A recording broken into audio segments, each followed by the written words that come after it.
Kematian Mahsa Amini yang memicu gelombang protes warga Iran direspons oleh Presiden Iran Ebrahim Raisi. Raisi berjanji akan melakukan penyelidikan terhadap penyebab kematian Amini.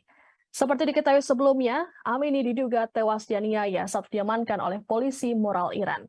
Ia dianggap tidak memakai jilbab sesuai dengan aturan yang berlaku. Di sela-sela sidang umum PBB Kamis 22 September, Raisi mengaku telah menghubungi keluarga Amini. Kepada mereka, Raisi meyakinkan bahwa pemerintah Iran akan melakukan penyelidikan dan memastikan akan mengadili pihak yang bersalah.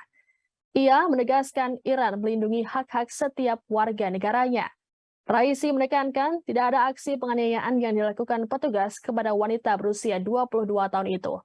Namun pernyataan ini ditolak oleh pengunjuk rasa. Sementara itu, beberapa jam setelah Amerika Serikat menjatuhkan sanksi pada unit polisi moral Iran, Raisi menuduh Barat melakukan standar ganda.